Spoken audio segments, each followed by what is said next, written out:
Dating in the new millennium is not your mama's kind of dating. Or is it? A dating website called Marriage Material, which successfully launched in New York and now rolling out in other major cities like Los Angeles, helps potential couples come right out and talk about the M word. And we have Dana Michelle, president and founder of Marriage Material, and Cheryl Aronson, marriage and family therapist, relationship expert, and author extraordinaire, here to talk about this. Absolutely. So why do you think other sites have more people who are not looking for marriage material or just into dating? Well, I think it's kind of there's a hookup culture currently, right? And so people are signing up for the apps and they're just meeting based on their location. In a lot of cases, they're just settling, right?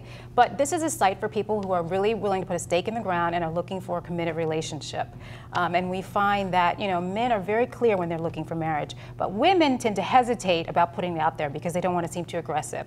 So we created a site where it's out in the open and it's for everyone, and they understand that they're looking for something more significant. That takes a lot of trust to put that into a business, to say, find me my spouse. I mean, dating sites are everywhere, but that's right. How do you get their trust? Well, also we brought on Cheryl, who's a relationship expert, and we will create workshops and seminars, and you can speak to that. Because what I have found in my work, and I've been a psychotherapist for 25 years, people do not have the skills.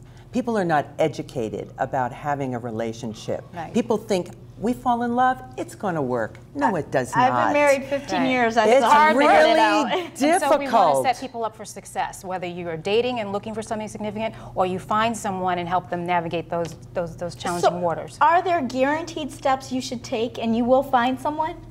Are there guaranteed steps? Yeah. Well, there's never 100% guaranteed. I have a friend who's like given up. You know, she's done all Never the give up. Never give up. Is it all about the numbers, or do you have to do specific things to make it work for you?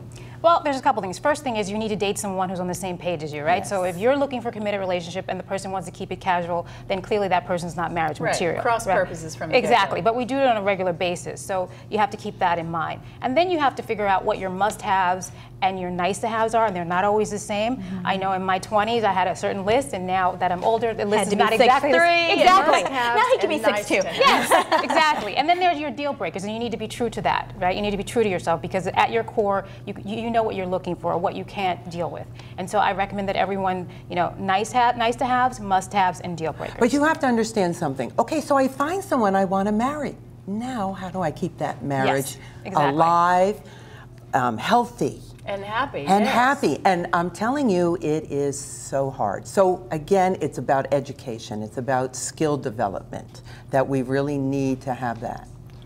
And are you finding people, though, that, you know, I mean, is there a big resurgence back into marriage? Because I know with the divorce rate, most people were like, I don't need the paper, you know, we can be in a committed relationship. It's kind of cyclical, right? So, you know, what's old is new again, and so marriage is now at the forefront of people's minds. But I also think the movement for the LGBT community and people having seen that they're fighting for their rights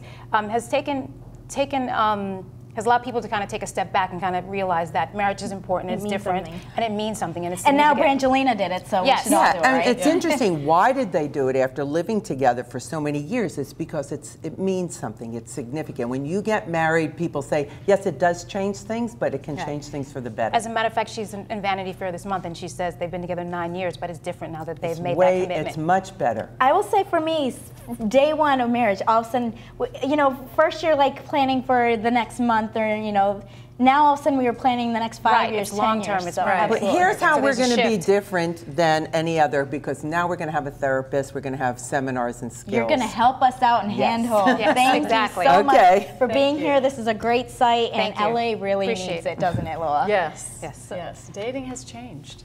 Absolutely. Back in the day, it was, hey, you want to go get an ice cream? Now it's like, have you been to Paris? It's all very different. Let's go to Paris. Yes, let's do.